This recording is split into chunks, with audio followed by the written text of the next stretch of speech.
कुछ देर और बातचीत करने के बाद उसने झुककर अपनी मुट्ठियां भींच लीं। तो मैं अब तुम्हें परेशान नहीं करूंगा। इसके बाद वह छोटे से आंगन से निकलकर अपनी बेटी के घर की ओर चल पड़े। एक दिन से ज्यादा समय से उसे न देख पाने के कारण उसे आश्चर्य हुआ कि क्या लड़की आज्ञाकारी रही है, टीचर विपिन की तकनीकों को लगन से अपना रही है, और क्या उसने कोई प्रगति की है। चूंकि वह यहां था, इसलिए जांच करने का यह अच्छा समय था। जब सभी चले गए तो विपिन ने अपना ध्यान 3 डेस्टिनी डिस्क और ओरिजिन टिकटों के ढेर पर लगाया जो मोहन ने उसे सौंपे थे। उसकी अभिव्यक्ति भ्रम से भरी हुई थी। भले ही संजय मित्तल ने उसे नाराज किया हो, लेकिन उसे इतना बड़ा तोहफा नहीं मिलना चाहिए था, है ना? क्या उसके पास बहुत सारा धन आ गया था? तो ये बात है। उसके हाव भाव देखकर मोहन ने विस्तार से बताया कि अभी क्या हुआ था। विपिन को अचानक समझ आ गया। ऐसा प्रतीत होता है कि संजय मित्तल ने मूल रूप से सिर्फ एक डेस्टिनी डिस्क देने का इरादा किया था, लेकिन इस मोहन द्वारा अधिक से अधिक लेने के लिए मूर्ख बनाया गया था। आपने अच्छा किया। विपिन ने संतुष्टि में सिर हिलाया, फिर ओरिजिन सिक्के सौंप दिए।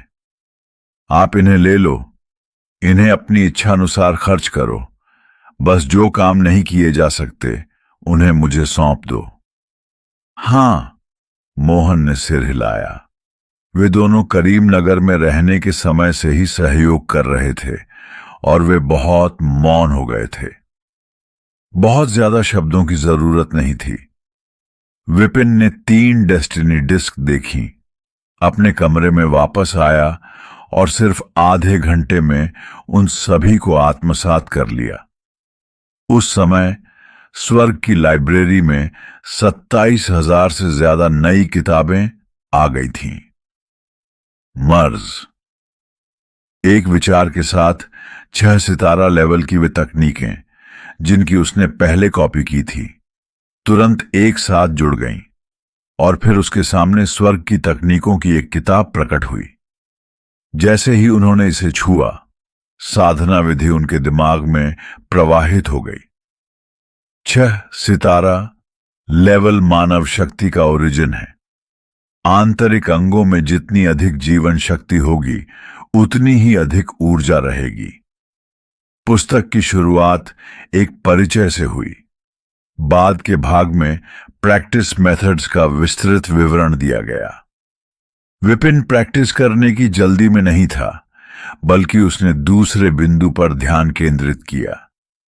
1000 पुस्तकें जलने लगीं और अचानक एक छोटी सी आकृति प्रकट हुई जो शक्ति को संचालित करने की विशेष विधि का सख्ती से पालन कर रही थी। स्वर्ग का ऑर्डर। ऑन परेशन रूट को याद करते हुए विपिन पैर मोड़कर बैठ गया। इसी बीच सभी दिशाओं से समृद्ध ऊर्जा का ओरिजिन तुरंत एकत्रित हुआ और उसके शरीर में प्रवाहित हुआ। जैसे ही विपिन ने प्रैक्टिस स्टार्ट की, अथर्वराज अपनी बेटी के निवास पर पहुंचे।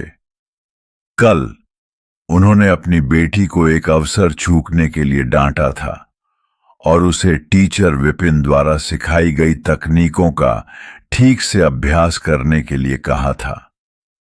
अब जबकि एक दिन से ज्यादा समय बीत चुका है, उसे काफी इंप्रूवमेंट करना चाहिए था। अगर पहले मेरी ताकत 5 थी और एक दिन से अधिक समय के साथ अगर मैं 6 हॉर्स पावर तक इम्प्रूव कर सकती हूं, तो इसका मतलब है कि टीचर विपिन की तकनीक वास्तव में दुर्जेय है। मन ही मन सोचते हुए अथर्वराज ने दरवाजा खोला और कमरे में चला गया। पापा! अपने पिता को अंदर आते देख राशि जल्दी से खड़ी हो गई। कैसा चल रहा है? क्या कुछ ऐसा है जो तुम्हें समझ नहीं आ रहा? क्या तुम्हें मेरी मदद की जरूरत है? अथर्वराज ने मुस्कुराते हुए उसकी ओर देखा। कुछ है, लेकिन शिक्षक द्वारा सिखाई गई तकनीकें लीक नहीं की जा सकती। मैं आपको सीधे तरीके नहीं दिखा सकती। मैं केवल उन क्षेत्रों के बारे में पूछ सकती हूं जो मुझे ठीक से समझ में नहीं आते, राशि ने कहा। मैं इस बात को समझता हूं, चिंता मत करो। अगर तुम मुझे दिखा भी दोगे तो भी मैं नहीं देखूंगा। अपनी बेटी की चिंता को समझते हुए अथर्वराज ने अपना सिर हिलाया। प्रत्येक शिक्षक के पास अपनी अनूठी योग्यताएं होती हैं, और यदि छात्र इस छोटे से रहस्य को नहीं रख सकते तो भविष्य में कौन छात्रों को स्वीकार करने का साहस करेगा। समझने के लिए धन्यवाद पिताजी। राशि ने राहत की सांस ली। एक पल के लिए झिझकने के बाद उसने अपने शिक्षक द्वारा दिए गए गुप्त मैनुअल से एक अंश के बारे में पूछा जो उसे समझ में नहीं आया। ओरिजिन ऊर्जा सभी दिशाओं से इकट्ठा होती है। भौतिक शरीर मिट्टी की तरह है और ज्वलंत लपटें इसे चीनी मिट्टी में बदल देती हैं। मुझे समझ में नहीं आता कि इसे कैसे समझा जाए। यह सरल है। इसका मतलब है कि आपके शरीर में 8 बिंदु का उपयोग करके ओरिजिन एनर्जी को अवशोषित करना, फिर अपने फिजिकल बॉडी को कठोर बनाना, ठीक वैसे ही जैसे चीनी मिट्टी के बर्तन बनाए जाते हैं। मैले शरीर को ठोस चीनी मिट्टी के बर्तन में बदलने के लिए बार बार हथौड़े से पीटना और रिफाइन करना पड़ता है। थोड़ी देर सोचने के बाद अथर्वराज ने समझाया। राशि ने सिर हिलाया और अपने पिता के बताए अनुसार अभ्यास करते हुए क्रॉस लेग बैठ गई। थोड़ी देर बाद उसने अचानक अपनी आंखें खोली। नहीं, आपने जो विधि बताई है वह मेरे पिछले ट्रेनिंग के साथ बिल्कुल फिट नहीं बैठती। मैं ओरिजिन एनर्जी को बिल्कुल भी अवशोषित नहीं कर सकता। मैंने बस एक सवाल पूछा था और आपने उसे गलत तरीके से समझाया। राशि ने अपना सिर हिलाया, अपने सामने खड़े आदमी की ओर देखते हुए जो कभी उसकी नजर में एक दुर्जेय नायक था, वह भ्रम से भर गई। पिताजी, क्या आप अभी भी सक्षम हैं? यद्यपि वह अपने पिता के शब्दों का सही अर्थ नहीं समझ पाई, फिर भी उसे एहसास हुआ कि प्रैक्टिस मेथड को ठीक से न समझा पाना यह दर्शाता है कि उन्होंने गलत समझा था। हमेशा से अपने पिता को सर्वशक्तिमान मानने के बाद अब जबकि उन्होंने एक सरल व्याख्या भी गलत कर दी है, तो क्या अब भी वे सक्षम हो सकते हैं? यह असंभव है। राजा अथर्वराज ने भौहें सिकोड़ी। राशि ने कहा, चलो देखते हैं आप इस वाक्य की व्याख्या कैसे करते हैं। एक चक्र में शक्ति एकत्रित करना, एनर्जी कोर में कलेक्ट करना। यह सरल है। इसका मतलब है शक्ति को एक चक्र में इकट्ठा करना और उसे एनर्जी कोर में प्रसारित करना। राजा अथर्वराज ने समझाया। क्या होगा अगर सांस को एक टावर में इकट्ठा करें, बहते पानी की तरह ऊर्जा को फैलाएं? राशि ने आगे कहा। कुछ सोचने के बाद राजा अथर्वराज ने कहा, इसका मतलब है कि सांस को अंदर इकट्ठा करके एक ऊंचा टावर बनाना, और अगर इसे अनियंत्रित किया जाए तो असली ऊर्जा पानी की तरफ बह जाएगी। गलत, बिल्कुल गलत। राशि ने सिर हिलाया, तिरस्कार से देखा। मुझे लगा कि तुम साधना को अच्छी तरह समझते हो, लेकिन अब पता चला कि तुम तो बस एक अधूरे शिक्षक हो। अपनी बेटी की इस अवमानना से आश्चर्यचकित राजा अथर्वराज का चेहरा हरा हो गया। अगर मेरी व्याख्या गलत है तो आप मुझे बताइए कि इन 2 वाक्यों का वास्तव में क्या मतलब है। कोई भी इसे कैसे भी देखे, वह भीम रैंक पीक एक्सपर्ट पर एक मास्टर था, व्हाइट रॉक सिटी में शीर्ष व्यक्ति। उसने तकनीकों को समझाने में बहुत मेहनत की थी, लेकिन उसे लगातार संदेह का सामना करना पड़ा। मैंने क्लास में अपने शिक्षक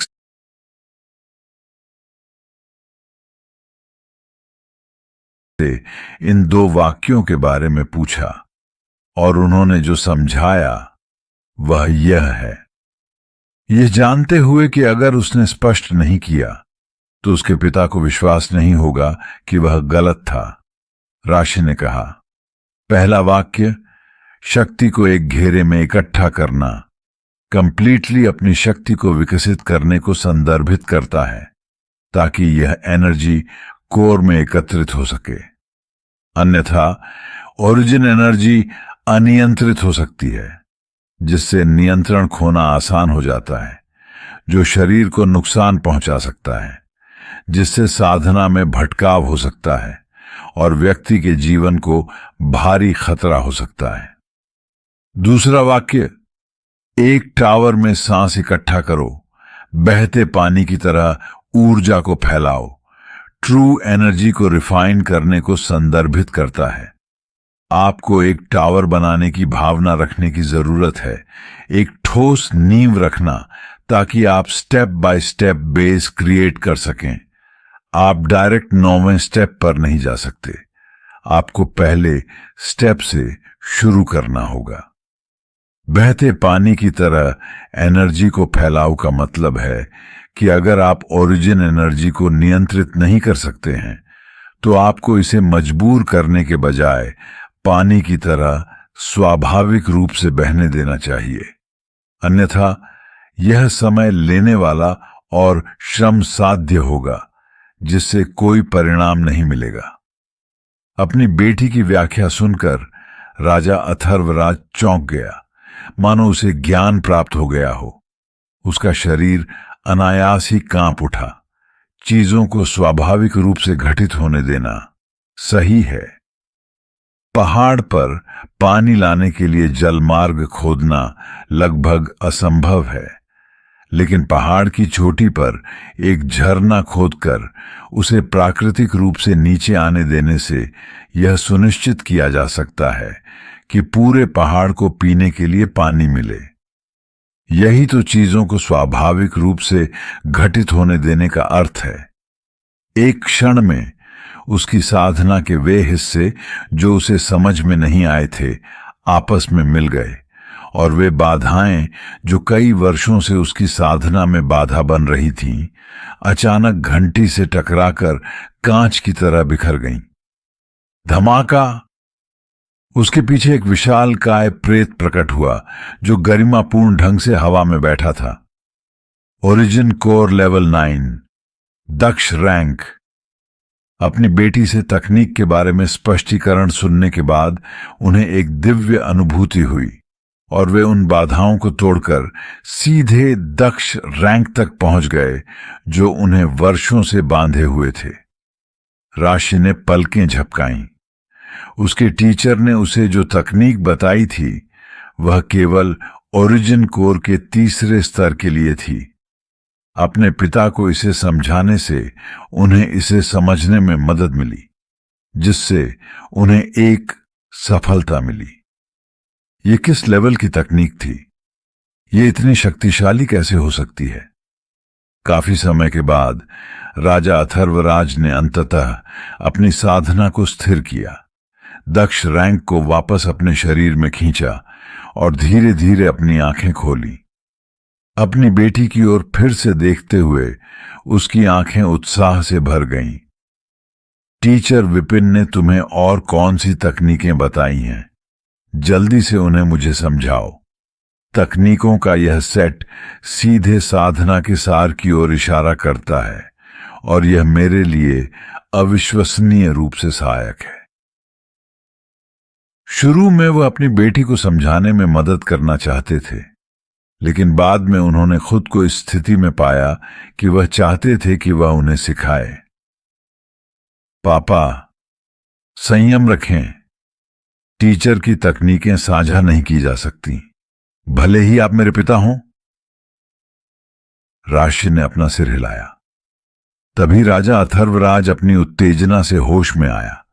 उसकी आंखें लालसा से भरी हुई थीं। राशे, क्या होगा? तुम टीचर विपिन से पूछो कि क्या मैं भी उनका स्टूडेंट बन सकता हूं। राशे ने आह भरी। लंबे समय के बाद राजा अथर्वराज अंततः हताशा से भर गया। यदि उसे पता होता कि टीचर विपिन लेवल को इतनी गहराई से समझते हैं तथा उनकी तकनीकों की सामान्य व्याख्याएं इतनी रहस्यमय हैं, तो वह बहुत पहले ही स्टूडेंट बनने के लिए कह देता। इस लड़की का इससे क्या लेना देना था? इस तकनीक का 2 दिनों से अधिक अभ्यास करने के बाद आपने किस स्तर की ताकत हासिल की है? राजा अथर्वराज ने उत्सुकता से पूछा।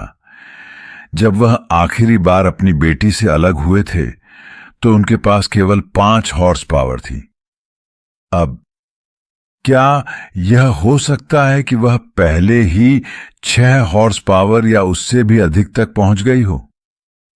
यहां कोई मापने की मशीन नहीं है, इसलिए मुझे यकीन नहीं है। राशि ने अपना सिर हिलाया। बस एक मुक्का मारो, मैं इसका अनुमान लगा सकता हूं। राजा अथर्वराज मुस्कुराया। ठीक है। राशि ने सिर हिलाया और आगे बढ़कर अपने पिता पर मुक्का मारा।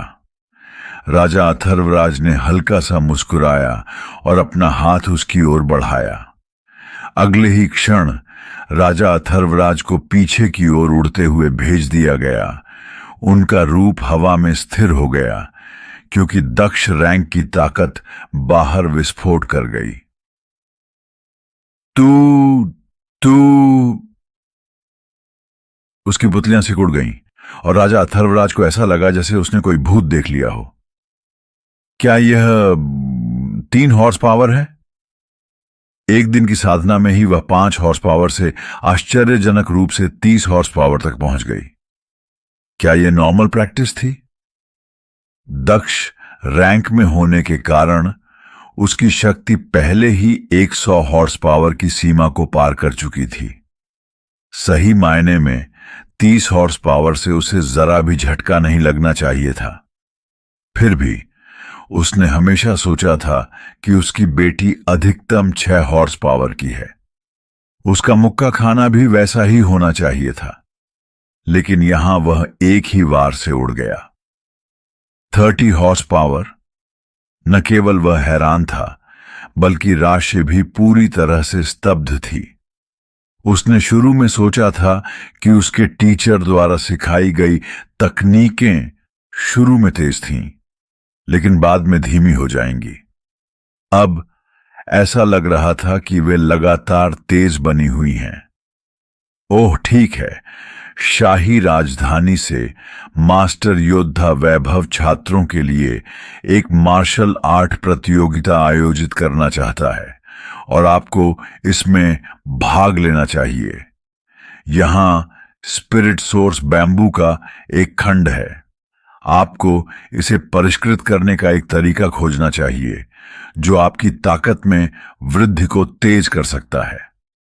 जब सदमा कम हो गया तो राजा अथर्वराज ने एक हरे बांस का डंडा निकाला और उसे सौंप दिया। स्पिरिट सोर्स बैम्बू की पत्तियां समाप्त हो चुकी थीं, लेकिन डंडे का उपयोग अभी भी किया जा सकता था। कम से कम राशि के लिए यह महत्वपूर्ण मदद प्रदान करेगा। आकाश से बिखरी हुई स्रोत ऊर्जा को अवशोषित करके वह एक दिन में ही 5 हॉर्स पावर से 30 हॉर्स पावर तक पहुंच गई थी। इस खजाने के साथ उसकी प्रगति निश्चित रूप से और भी अधिक होगी। एक पल में राजा अथर्वराज ने पाया कि वह प्रतियोगिता में अपनी बेटी के प्रदर्शन का बेसब्री से इंतजार कर रहा था। डीन के ऑफिस में आप सभी छात्रों के लिए प्रतिभाशाली लोगों को चुनने की एक प्रतियोगिता आयोजित करना चाहते हैं। वैभव की विनती सुनकर डीन काल ने भौहें सिकोड़ लीं। हम इसे रोक सकते हैं, लेकिन इसमें कुछ समय लगेगा। यह निश्चित रूप से 3 दिनों में संभव नहीं होगा। छात्र प्रतियोगिताएं हर साल होती हैं और इसके लिए पहले से बहुत तैयारी की हॉर्स पावर होती है। वे कैसे कह सकते हैं कि प्रतियोगिता है और तुरंत शुरू हो जाए? वैभव ने कहा, मित्तल परिवार सभी खर्चों को वहन करेगा और यहां तक कि शीर्ष 10 में आने वालों को भी उदार पुरस्कार प्राप्त होंगे। संजय मित्तल ने कहा, आह, हां, यह सिर्फ पुरस्कारों के बारे में नहीं है। समय बहुत कम है। हमें प्रतियोगिता के लिए एक स्थान की आवश्यकता है ना? हमें जजों की भी आवश्यकता है। अगर कोई घायल हो जाता है तो हमें चिकित्सा सहायता की आवश्यकता होगी। कौन किसके खिलाफ प्रतिस्पर्धा करेगा और हमें प्रक्रिया की व्यवस्था करनी होगी। डीन काल ने अपना सिर हिलाया। व्हाइट रॉक अकादमी में निचली क्लास से लेकर हाई क्लास तक 50,000 से ज्यादा छात्र हैं। इस प्रतियोगिता से परिणाम आने में कितना समय लगेगा? यह इतना आसान नहीं है। क्या आप यह कह रहे हैं कि यह 3 दिनों में नहीं किया जा सकता? जूशिन ने भौहें सिकोड़ी। वाकई बिल्कुल असंभव। डीन काल ने अपना सिर हिलाया। वैभव ने आह भरते हुए कहा, यह एपिसोड नंबर 0 सीजन 2 चैनल से लिया गया है। हमारे पास अभी लगभग 60-100 सब्सक्राइबर हैं, लेकिन हम आपके साथ मिलकर इस संख्या को बढ़ाना चाहते हैं। अगर आप चाहते हैं कि आगे के रोमांचक एपिसोड सबसे पहले आपके पास पहुंचें, तो इस चैनल को ज्वाइन करना न भूलें।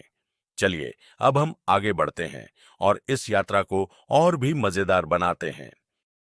भरते हुए कहा, ठीक है, मित्तल परिवार के मुखिया, कृपया टीचर विपिन को सूचित करें कि यह प्रतियोगिता नहीं होगी। संजय मित्तल ने प्रसन्नतापूर्वक कहा, ठीक है, teacher Vipin, teacher Vipin. Dean काल ने देखा। हां, वैभव ने सिर हिलाया। मैं अभी अभी टीचर विपिन से मिलकर आया हूं। मैंने प्रतियोगिता पर चर्चा की और वे सहमत हो गए। मुझे लगा कि डीन काल इसका समर्थन करेंगे। चूंकि यह नहीं किया जा सकता, इसलिए मुझे उन्हें बताना होगा कि यह बंद है। बेशक हमें ऐसा करना चाहिए। डीन काल ने गंभीरता से कहा, हमें न केवल इसे आयोजित करना चाहिए, बल्कि हम कल से इसकी शुरुआत करेंगे। क्या यह सिर्फ छात्रों की प्रतियोगिता नहीं है? व्हाइट रॉक अकादमी ने ऐसे कई कार्यक्रम आयोजित किए हैं। हमारे लिए यह दूसरी प्रकृति है। ये सब छोटी छोटी बातें हैं। एक रात के बाद विपिन ने धीरे से अपनी आंखें खोली। जैसे ही उसका शरीर हिलता, उसकी हड्डियों से तीखी आवाजें निकलती।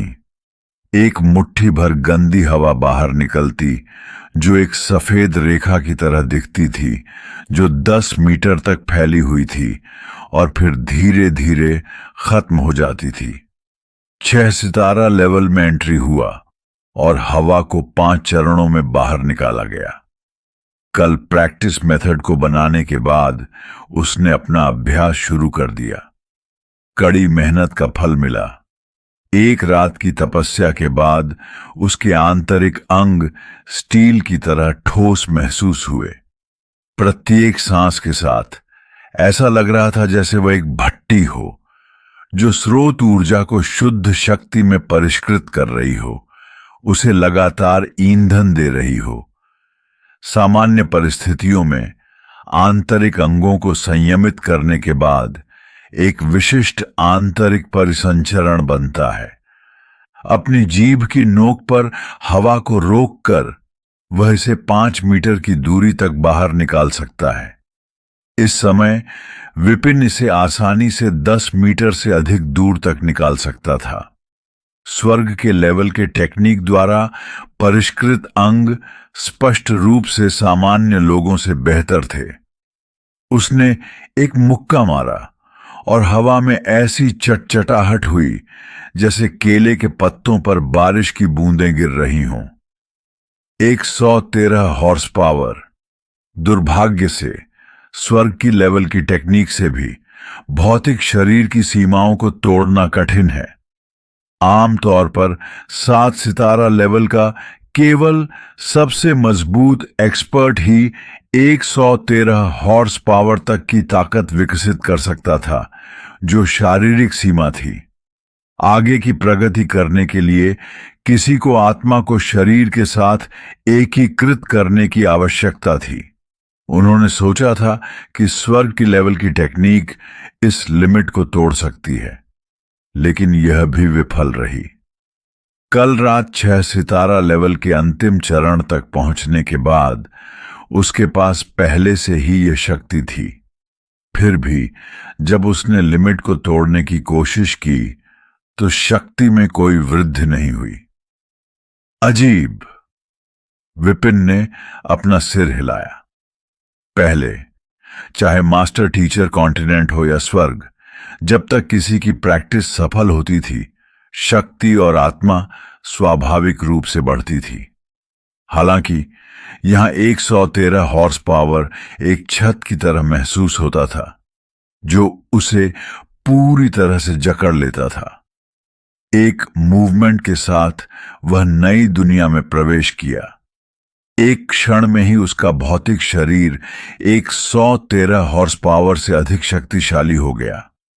वापस लौटने पर उन्होंने पाया कि 113 हॉर्स पावर से अधिक की ताकत पुनः 113 हॉर्स पावर पर आ गई। ऐसा लगता है कि ओरिजिन वर्ल्ड में एक अजीब शक्ति है जो स्ट्रेंथ को रिस्ट्रिक्ट करती है। 113 हॉर्स पावर से आगे की सफलता को रोकती है जब तक कि कोई भीम रैंक तक नहीं पहुंचता। विपिन ने विचार किया। यदि पहले उसने सोचा था कि यह उसकी प्रैक्टिस से संबंधित समस्या है, तो परीक्षण के बाद उसे जल्दी ही पता चल गया कि ऐसा बिल्कुल नहीं था। यह ओरिजिन वर्ल्ड की समस्या थी, जिसे नए वर्ल्ड में प्रवेश करने पर समाप्त किया जा सकता था। बेशक यह उसके लिए कोई महत्व नहीं रखता था। नई दुनिया का निर्माण उसने ही किया था। निर्माता के रूप में 113 हॉर्स पावर को पार करना आसान था।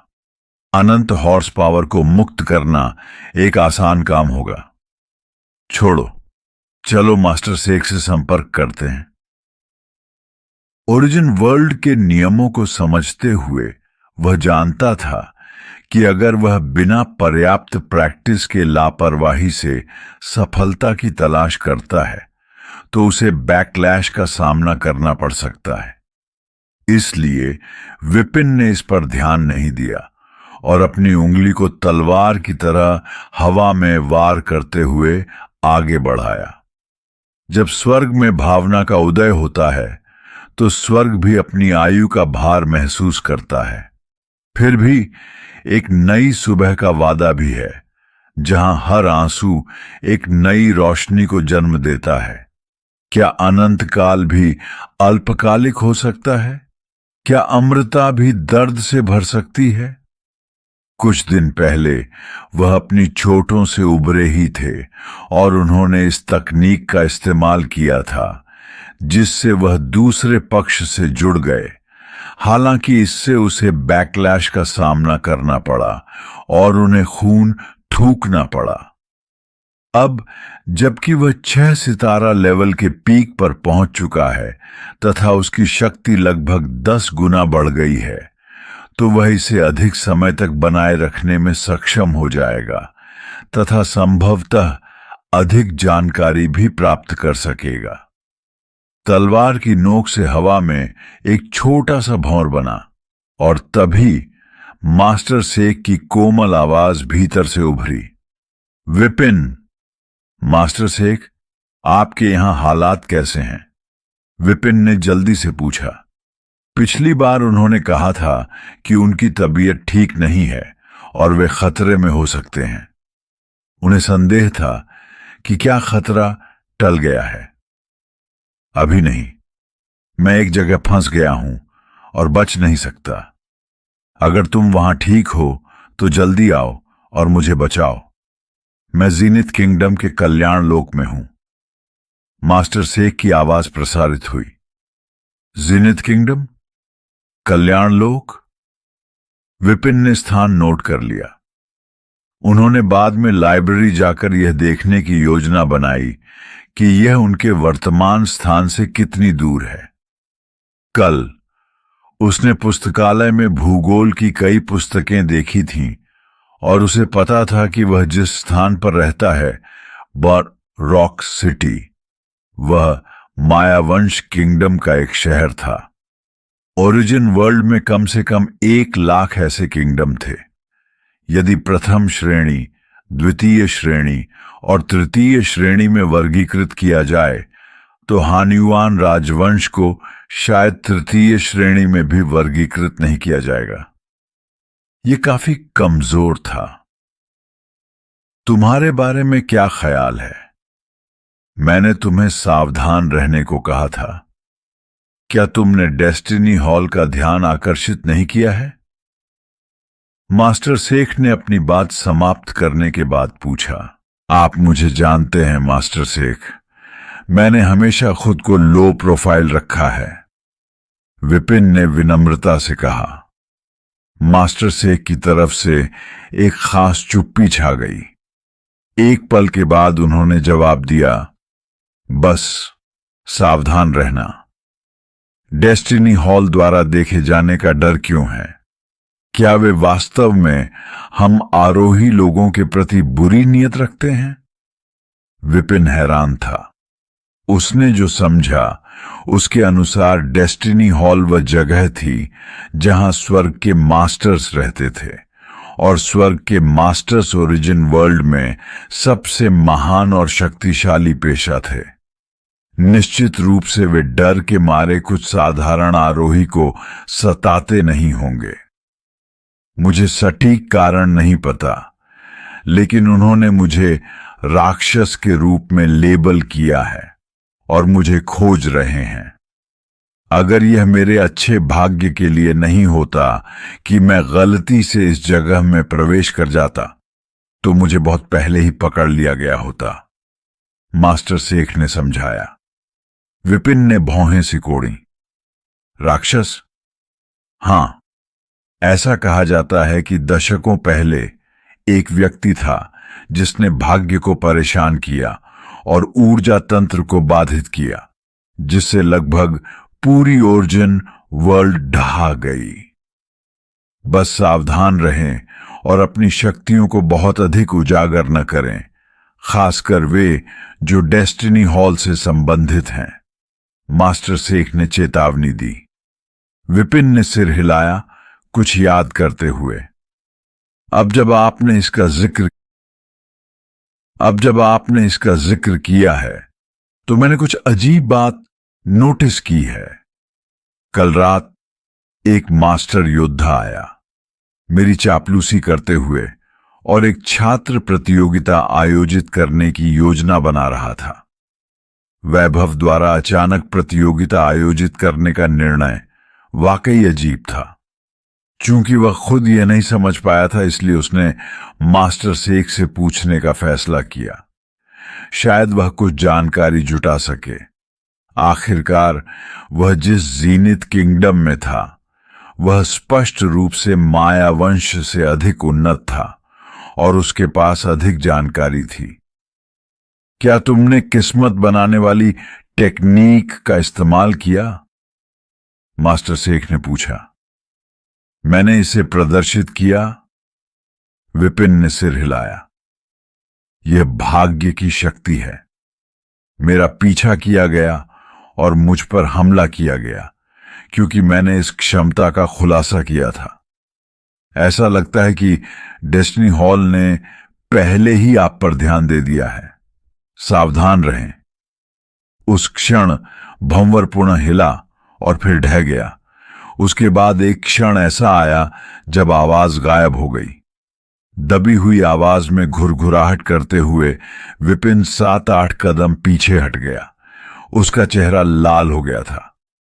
उसके मुंह के कोनों से खून रिस रहा था। उनकी महत्वपूर्ण प्रगति के बावजूद स्वर्गीय की तलवार तकनीक को बनाए रखना अभी भी काफी कठिन था। मैं अगली बार फिर पूछूंगा, ये जानते हुए कि जब तक वह ठीक नहीं हो जाता तब तक मास्टर शेख से संपर्क करना असंभव था। विपिन ने एक पल के लिए खुद को समायोजित किया। सांस छोड़ने से पहले उसे बहुत बेहतर महसूस हुआ। यद्यपि उनकी बातचीत छोटी थी, लेकिन इससे उनके लिए कई बातें स्पष्ट हो गईं। प्रथम, मास्टर टीचर टैलेंट एक प्रकार की भाग्य शक्ति है। दूसरा, मास्टर शेख को राक्षस करार दिया गया था और डेस्टिनी हॉल द्वारा उसका पीछा किया जा रहा था। तीसरा, भाग्य से संबंधित शक्तियों को लापरवाही से प्रकट नहीं किया जाना चाहिए, अन्यथा यह आसानी से संदेह को आकर्षित करेगा। सौभाग्य से इस अवधि के दौरान उन्होंने लो प्रोफाइल बनाए रखी थी। भले ही उन्होंने किस्मत बनाने वाली टेक्निक का उपयोग किया था, लेकिन बहुत से लोग इसके बारे में नहीं जानते थे। सबसे महत्वपूर्ण बात यह थी कि उन्होंने अन्य क्षमताओं का अधिक उपयोग नहीं किया था, जिसने बहुत अधिक ध्यान आकर्षित नहीं किया था। जब तक वे आगामी प्रतियोगिता के दौरान लो प्रोफाइल बनाए रखते हैं तथा राशि और अन्य बहुत अधिक उभर कर सामने नहीं आते हैं, तब तक सब ठीक रहेगा।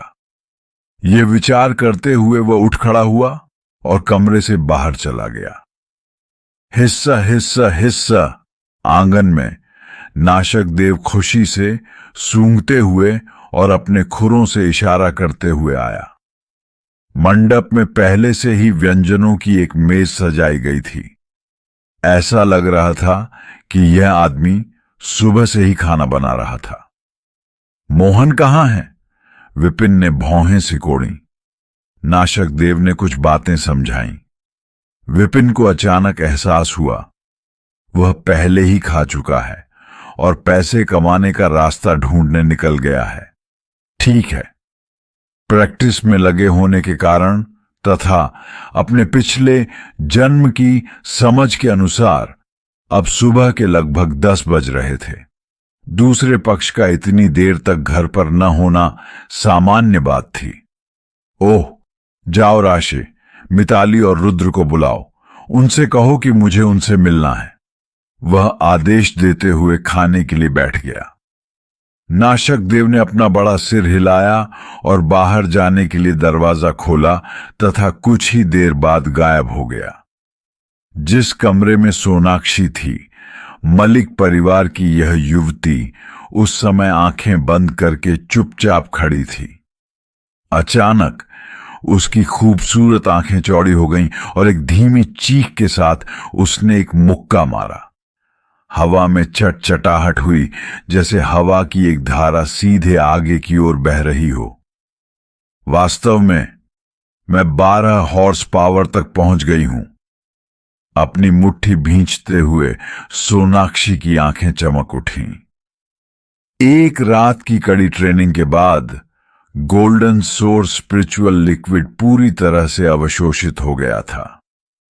हालांकि कोई मापने योग्य गठन नहीं था, अपने अनुभव के आधार पर वह जानती थी कि वह निश्चित रूप से अपने इच्छित लक्ष्य तक पहुंच गई है।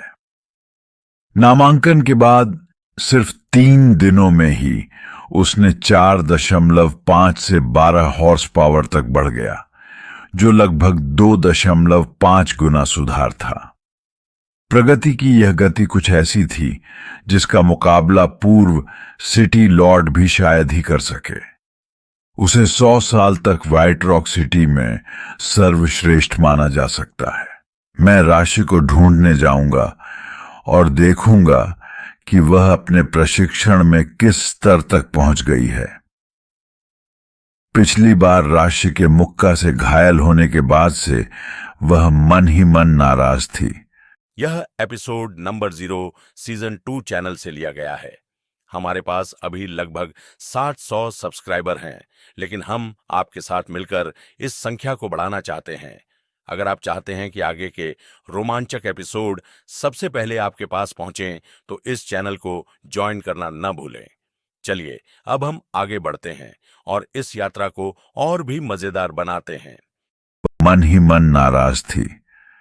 इस बार उसे पूरा भरोसा था कि वह अपना नाम साफ कर लेगी। जैसे ही वह अपने कमरे से बाहर निकली और अभी राशि के घर तक नहीं पहुंची थी, एक बढ़िया घोड़ा सरपट दौड़ता हुआ उसकी ओर आया। उसका रास्ता रोकते हुए सोनाक्षी ने उत्सुकता से पूछा, क्या तुमने इसे टीचर को नहीं बेचा? तुम यहां क्या कर रहे हो? नाशक देव ने लड़की की ओर देखा और उसे अनदेखा करते हुए अपना सिर ऊपर उठाया। उसने इस लड़की को पहचान लिया। जब वह छोटा था तो वह वही थी जिसने इस 1000 मील के घोड़े को पाला था। यह सही है, घोड़े मानव भाषा नहीं समझ सकते। उसके हाव भाव देखकर सोनाक्षी को इसका एहसास हुआ और वह अपना सिर हिलाने ही वाली थी कि तभी नाशक देव ने अपनी बड़ी बड़ी आंखें उस पर टिका दी। वह कुछ गुस्से में दिखाई दे रहा था, मानो पूछ रहा हो कि मानव भाषा को कौन नहीं समझ सकता। आप समझते हैं? उसका रवैया देखकर सोनाक्षी उलझन में पड़ गई। एर एर उसके निरंतर संदेह को देखते हुए नाशक देव नाराज हो गया और एक लंबी हिनहिनाहट निकाली। अचानक उसने अपना अगला खुर उठाया और सोनाक्षी की ओर लात मारी। ऐसा लग रहा था कि वह उसे उसके संदेह के लिए दंडित करना चाहता था। मुझ पर हमला कर रहे हो? नाशक देव, तुम अपने बारे में बहुत ज्यादा सोचते हो। मैं अब वैसा नहीं रहा जो 3 दिन पहले था। मैं अब मास्टर हूं। इस साथी की अशिष्टता को देखकर सोनाक्षी मुस्कुराई और अपना सिर हिलाया, फिर अपनी खूबसूरत मुट्ठी बांधी और उसके खुर पर वार किया। अभी अभी आगे बढ़ने के बाद उसे अभी अपनी ताकत का परीक्षण करना बाकी था। चूंकि यह घोड़ा इतना असभ्य था, इसलिए वह बस अपनी ताकत दिखाना चाहती थी। यह उसकी प्रैक्टिस को सत्यापित करने का भी एक अच्छा अवसर था। उसकी मुट्ठी और उसके खुर टकरा गए। सोनाक्षी की अपार शक्ति 12 हॉर्स पावर से अधिक हिंसक रूप से आगे बढ़ी। इससे पहले कि वह उस तक पहुंचती, वह घोड़े के खुर के बल से पीछे की ओर कुचली गई, जैसे पिंग पोंग बॉल शीशे की गेंद से टकराती है। अगले ही क्षण, इससे पहले कि मलिक परिवार की यह युवती कुछ प्रतिक्रिया कर पाती, वह 10 मीटर ऊपर उड़ गई और जमीन पर आ गिरी। क्या? दर्द से संघर्ष करते हुए सोनाक्षी उठी और अपने सामने खड़े घोड़े को अविश्वास से देखने लगी। एक घोड़े की ताकत एक घोड़े की कुल ताकत को दर्शाती है। यहां तक कि 1000 मील का घोड़ा भी उससे ज्यादा ताकतवर नहीं होगा।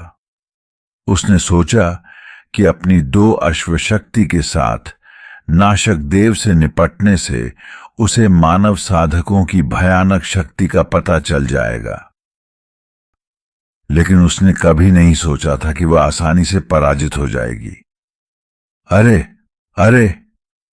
उसे बुरी तरह गिरते देख नाशक देव मुस्कुराया, अपने बड़े बड़े दांतों को दिखाते हुए, और गर्व से उसके पास से चला गया। बहुत ऊंचा और शक्तिशाली होने का दिखावा करना, मानो वह ताकतवर हो। क्या मजाक है? आप? उसकी आंखों में तिरस्कार देखकर सोनाक्षी का शरीर क्रोध से कांप उठा, लेकिन उसके पास जवाब देने का कोई रास्ता नहीं था। हो सकता है कि नाशक देव का जन्मजात संविधान अच्छा हो और उसकी ताकत शुरू से ही 12 हॉर्स पावर से ज्यादा हो। अपने लिए एक उपयुक्त बहाना ढूंढकर सोनाक्षी को बहुत अच्छा महसूस हुआ। उसके प्रशिक्षण की तुलना उसकी उम्र के साथियों जैसे राशि और मिताली से की जानी थी, तो एक जानवर के साथ प्रतिस्पर्धा करने से क्या फर्क पड़ता है। और वह हार भी गई थी। मैं प्रतियोगिता के दौरान निश्चित रूप से चमकूंगी। खुद से बुदबुदाते हुए वह मार्शल आर्ट्स फील्ड की ओर जाने ही वाली थी कि उसने देखा कि नाशकदेव तेज रफ्तार से भाग रहा है और रुद्र उसके पीछे पीछे आ रहा है।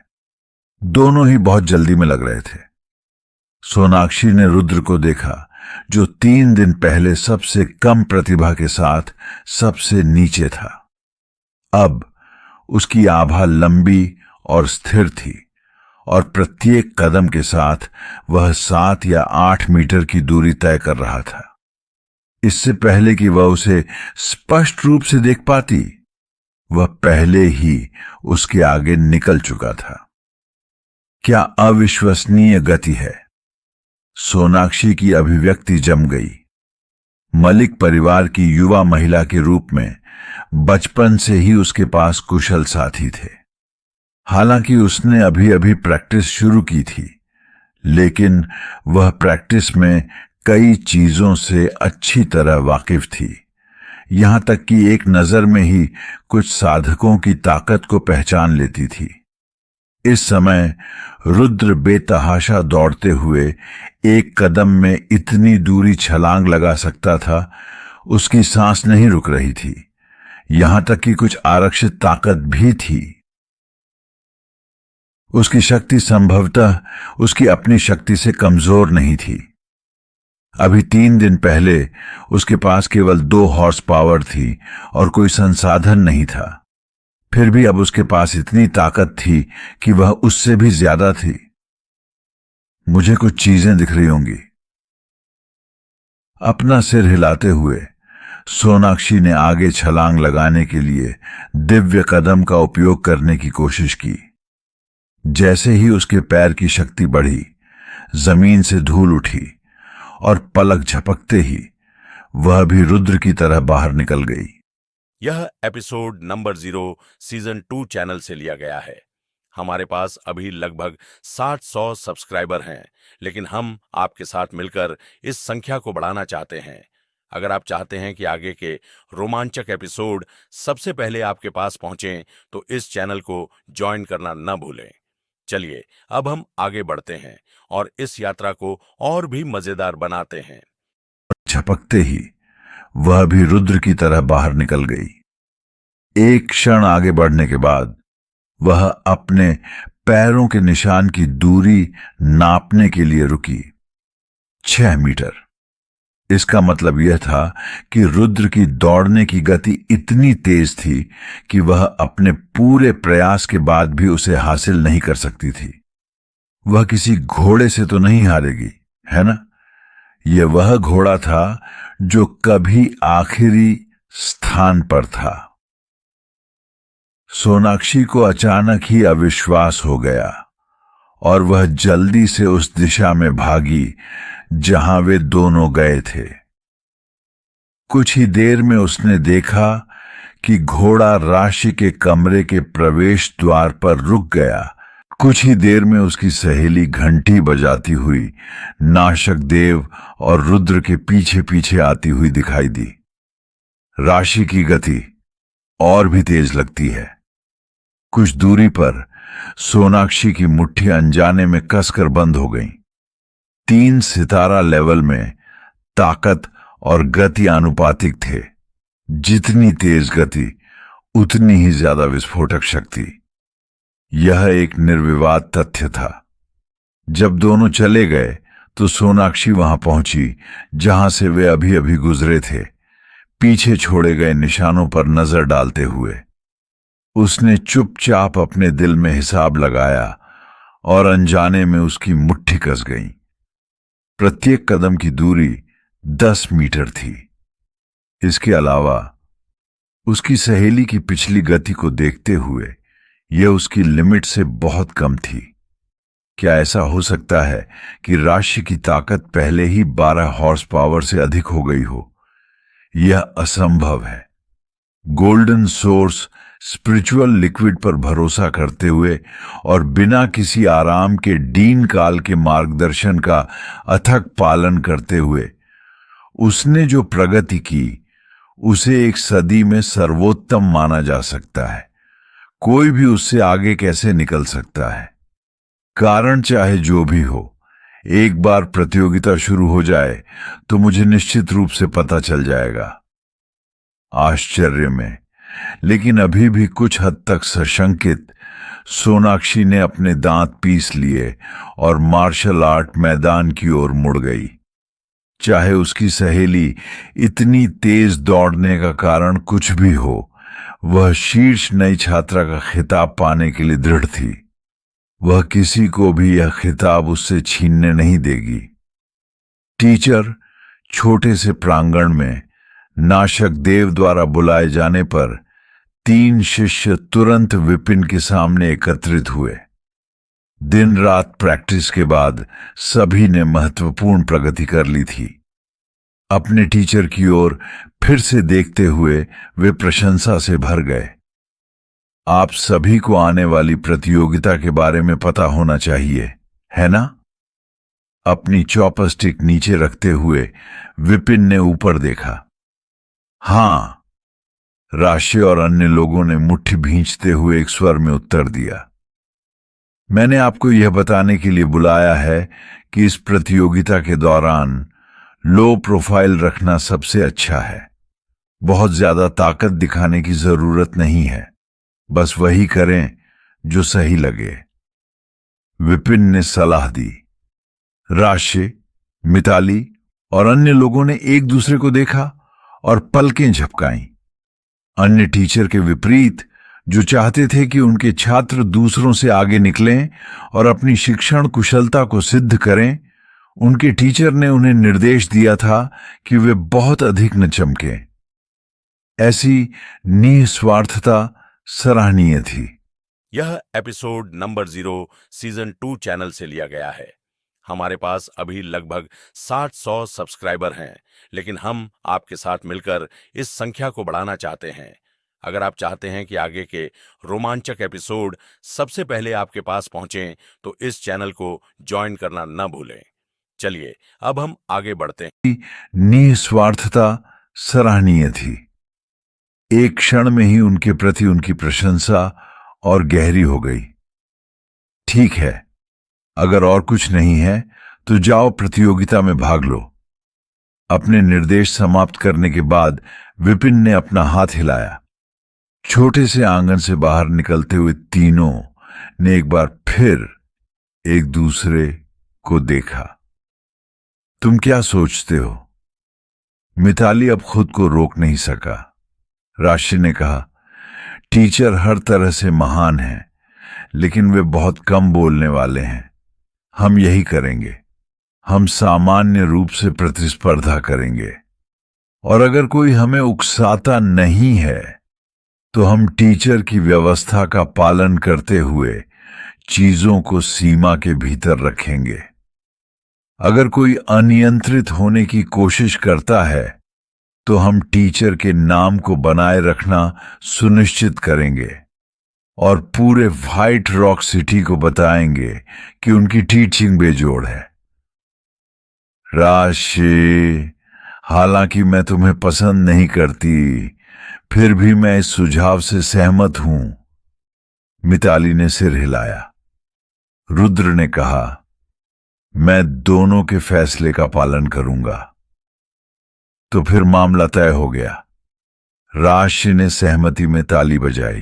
स्टूडेंट की योजनाओं के बारे में अनिश्चित विपिन एक बार फिर लाइब्रेरी में पहुंचा। स्टूडेंट्स कंपटीशन में उसे कोई आकर्षण नहीं था। यह अप्रासंगिक था कि वह भाग लेता है या नहीं। अब लियू परिवार के मुखिया द्वारा उपहार में दिए गए 3 भाग्य डिस्क के साथ उसके पास पर्याप्त स्वर्ग की दिव्य ऊर्जा थी। उसका लक्ष्य शिक्षक कांग की स्थिति का पता लगाना और जल्दी से उसकी ताकत और साधना को बढ़ाना था। लाइब्रेरी में किताब का एक विशाल संग्रह था, लेकिन इस बार विपिन सीधे खेती के तरीकों की ओर नहीं गया। इसके बजाय वह जियोग्राफी वाले पार्ट में गया। मायावंश किंगडम के भूभाग का अवलोकन, 10 ग्रेट एम्पायर का इतिहास, किंगडम्स का इंट्रोडक्शन, आसपास के 3 राज्यों और मायावंश किंगडम के बीच शिकायतें और स्नेह। एक नजर डालने पर पता चला कि वहां काफी विविध किताबें थीं।